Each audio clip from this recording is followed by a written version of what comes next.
Hello friends, welcome to full Moon TV explorer. 40 வயதுக்கு மேலே எல்லாரும் சந்திக்கிற ஒரு மிக முக்கியமான பிரச்சனை மூட்டு வலி பிரச்சனை.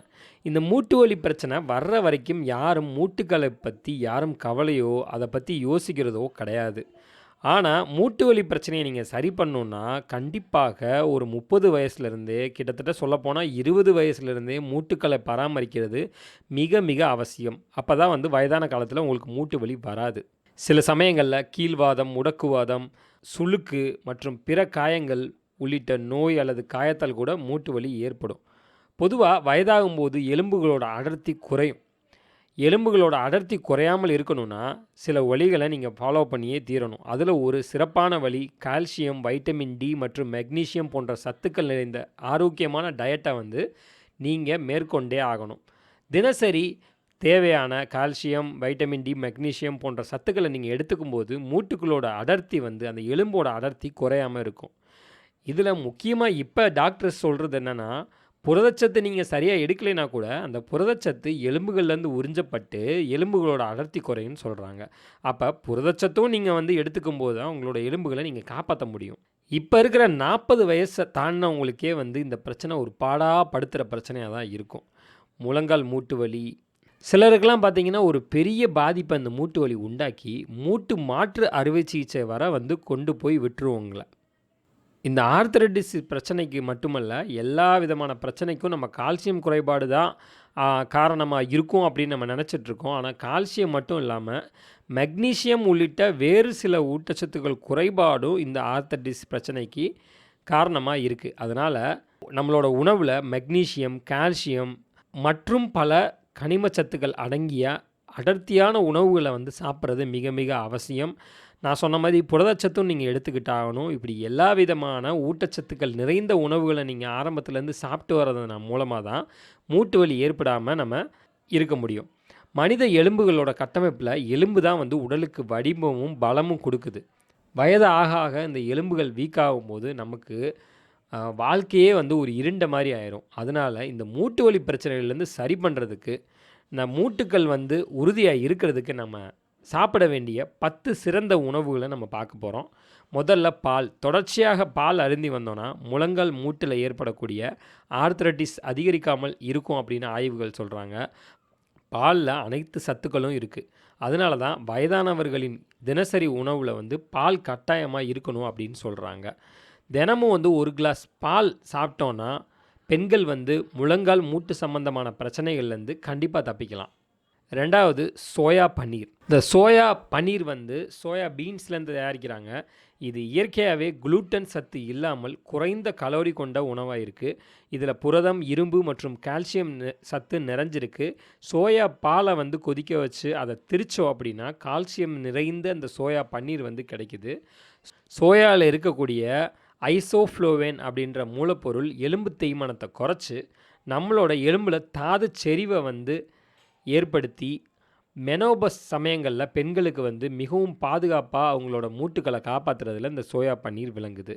மூணாவது எல்லில் தாமிரம், manganese, potassium, calcium, magnesium, phosphorus, இரும்பு, துத்தநாகம் மற்றும் மாலிப்டினம் அப்படின்னு அனைத்து விதமான சத்துக்களும் நிறைஞ்சிருக்கு. எல் ஆன்டி ஆக்சிடென்ட்களை உருவாக்கி முடக்குவாதத்தையும் அதனால் ஏற்படக்கூடிய வீக்கத்தையும் குறைக்குது.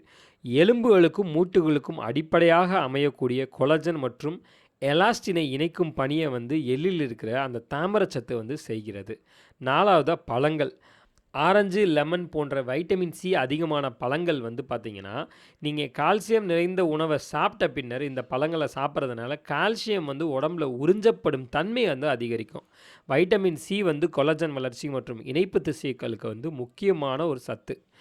கொலஜன் மூட்டு மற்றும் எலும்புகளில் இருக்கிற ஒரு முக்கியமான பொருள். அதனால் விட்டமின் சி நிறைந்த உணவுகளான சிட்ரஸ் பழங்களை நம்ம சாப்பிடும்போதும் குடைமிளகாய், ஸ்ட்ராபெரி, தக்காளி, ப்ரொக்கோலி, சர்க்கரை வள்ளிக்கிழங்கு, உருளைக்கிழங்கு மற்றும் கீரைகள் போன்றவற்றை அதிகமாக சாப்பிடும்போது நமக்கு எலும்புகள் பலமாக உருவாகிறதுக்கான வாய்ப்புகள் இருக்குது.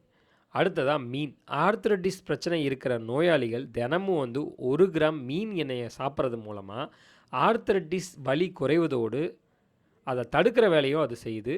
அது மட்டும் இல்லாமல் மீன் எண்ணெயில் இருக்கிற அத்தியாவசிய கொழுப்பு அமிலங்கள் மூட்டுகளில் உள்ள அலர்ச்சியை குறைச்சி வலியிலிருந்து நிவாரணம் கொடுக்கும். மீன்களையே நம்ம நேரடியா வந்து வாங்கி சாப்பிடும்போதும் இந்த ஆர்த்ரைட்டிஸ் பிரச்சனையை வந்து நம்ம குறைக்கலாம். ஆர்த்ரைட்டிஸ் பிரச்சனை இருக்கிறவங்க தங்களோட டயட்டில் வந்து குறிப்பாக அசைவ உணவு எடுத்துக்கொள்பவராக நீங்கள் இருந்தீங்கன்னா கட்டாயம் வந்து மீன் சேர்த்துக்கணும். அதுலேயும் குறிப்பாக சில வகை மீன்கள் இன்ஃப்ளமேஷனை வந்து எதிர்த்து போராடக்கூடியது. அந்த வகை மீன்களை வந்து ஆர்த்ரைட்டிஸ் பிரச்சனை இருக்கிறவங்க அதிகமாக உட்கொள்வது நல்லது. இந்த மீன் எண்ணெயெல்லாம் வந்து எலும்பு மூட்டுகளில் இருக்கிற வலி மற்றும் வீக்கங்களை குறைக்கவும், ஆர்த்ரைட்டிஸ் பிரச்சனை இருக்கிறவங்க காலையில் தூங்கி எழும்போது இருக்கிற அந்த எலும்பு வலி விறைப்புத்தன்மையை வந்து சரி செய்யவும் இது வந்து உபயோகரமாக இருக்குது. சால்மன், டியூனா, மத்தி போன்ற மீன்களில் வந்து ஒமேகா 3 கொழுப்பு அமிலங்கள் அதிகமாக இருக்கிறதுனால எலும்புகளோட வீக்கத்தை குறைச்சி எலும்புகளோட தசை வளர்ச்சியையும் வந்து உறுதியாக வந்து வச்சுக்குது. ஒரு நாளைக்கு 60 முதல் 1000 மில்லிகிராம் வரைக்கும் மீன் எண்ணெய் சப்ளிமெண்ட் வந்து நீங்கள் வந்து எடுத்துக்கலாம். அடுத்ததாக பசலைக்கீரை. பசலைக்கீரை வந்து ஆர்த்ரைட்டிஸ் பிரச்சனையால் வலியை சந்திக்கிறவங்களுக்கு மிகவும் ஒரு நல்ல கீரை. இந்த கீரையை நீங்கள் சாப்பிடும்போது ஆர்த்ரைட்டிஸ் பிரச்சனையால் சந்திக்கக்கூடிய வலி வந்து குறையும். பசலைக்கீரையில் வைட்டமின் கே இருக்குது. இது எலும்புக்கு மிக மிக நல்லது. வைட்டமின் கே உடம்புல வந்து நம்ம குறைஞ்சிருந்துச்சு அப்படின்னா எலும்பு மற்றும் குருத்தெலும்புகளில் உள்ள புரோட்டீன் வந்து சரியாக வேலை செய்யாமல் மூட்டு வளர்ச்சியை பாதித்து ஆர்த்ரைட்டிஸ் அபாயத்தை வந்து அதிகரிக்கும். அதனால் வந்து பசலைக்கீரையை வந்து வைட்டமின் கேவை வந்து அதுலேருந்து நீங்கள் பெறலாம். 7வதாக பூண்டு மற்றும் வெங்காயம். பூண்டு வந்து ஆர்த்ரைட்டிஸ் பிரச்சனையை வந்து தடுக்கக்கூடியது. அல்லிசின் பண்புகள் நிறைந்த காய்கறிகளான பூண்டு மற்றும் வெங்காயத்தில் அலர்ச்சி எதிர்ப்பு பண்புகள் அதிகமாக இருக்கிறதுனால இதை தினசரி நம்ம சாப்பிட்டு வந்தோம்னா மூட்டு வலி, அலர்ச்சி மற்றும் குருத்தெலும்பு பாதிப்பு போன்றவற்றை வந்து நம்ம தடுக்கலாம். 8வதாக நட்ஸ் மற்றும் விதைகள். இந்த மூட்டு வலி பிரச்சனை இருக்கிறவங்க ஒரு நாளைக்கு 1லேருந்து 2 கைப்பிடி அளவாவது குறைந்தபட்சம் நட்ஸ் மற்றும் விதைகளை வந்து தங்களோட உணவில் வந்து சேர்த்துக்கணும்.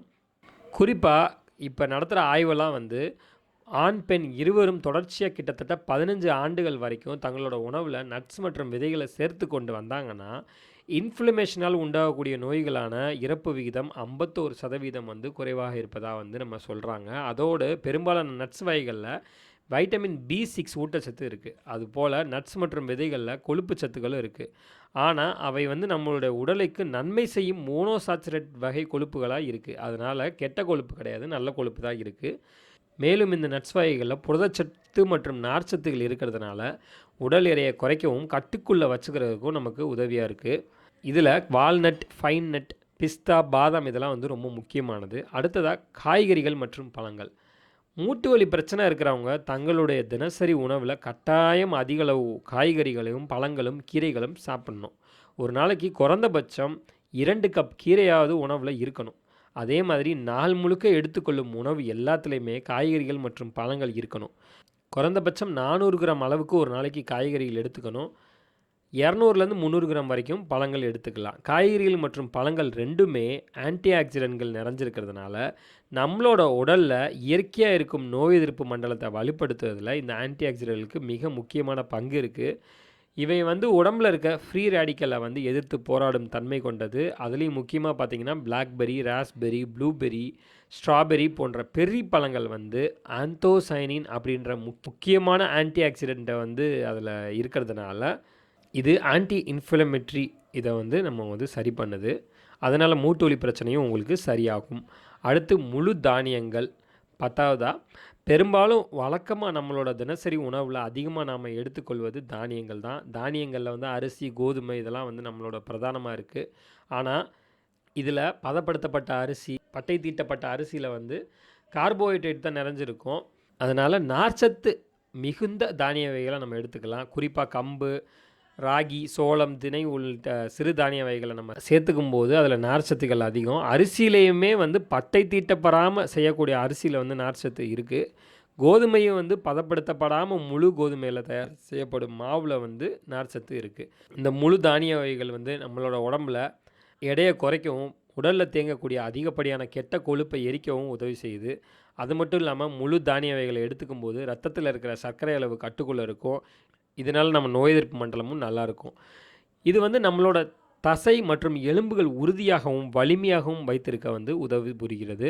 அதனால் மூட்டு வலி பிரச்சனை இருக்கிறவங்க, ஆர்த்ரைட்டிஸ் பிரச்சனை இருக்கிறவங்க, எலும்பு மூட்டுகள் ஏற்படும் வலி, விறைப்புத்தன்மை, வீக்கம் போன்றவற்றை வந்து நீங்கள் நீக்கணும்னு நினச்சிங்கன்னா முழு தானிய உணவுகளை வந்து நீங்கள் சாப்பிடுங்க. எளிமையாக சொல்லணுன்னா குளூட்டன் இல்லாத மாவு பொருட்கள் வந்து நீங்கள் சாப்பிடணும். இப்போ இந்த வீடியோவில் இந்த 10 விதமான ஊட்டச்சத்துக்கள் நிறைந்த பொருட்களை வந்து நம்ம பார்த்தோம். இதெல்லாம் நீங்கள் சாப்பிட்றது மூலமாக ஆரம்ப காலத்திலிருந்தே உங்கள் உடம்புல அனைத்து விதமான ஊட்டச்சத்துக்களும் இருந்துச்சுன்னா உங்களுக்கு கண்டிப்பாக மூட்டு வலி வராது. அதே மாதிரி மூட்டு வலிக்கு சில உடற்பயிற்சிகளும் செய்யணும். அப்படி செய்யும்போது மூட்டுகள் இன்னமும் வலிமையாகும். அதனால் இந்த சில எளிமையான மூட்டுகளுக்கு தேவையான உடற்பயிற்சி மற்றும் ஊட்டச்சத்து செறிந்த உணவு வகைகள் இதெல்லாம் நீங்கள் சாப்பிட்டு வரும்போது உங்களுக்கு வயதான காலத்தில் மூட்டு வலி பிரச்சனை ஏற்படாமல் நீங்கள் முன்கூட்டியே தடுத்துக்கலாம். இந்த வீடியோ உங்களுக்கு பிடிச்சிருந்துச்சுன்னா மறக்காமல் லைக் பண்ணுங்கள். உங்கள் ஃப்ரெண்ட்ஸ் ஃபேமிலி மெம்பர்ஸ்க்கு ஷேர் பண்ணுங்கள். நம்ம சேனலை இதுவரை சப்ஸ்கிரைப் பண்ணாதவங்க சப்ஸ்கிரைப் பண்ணிக்கோங்க.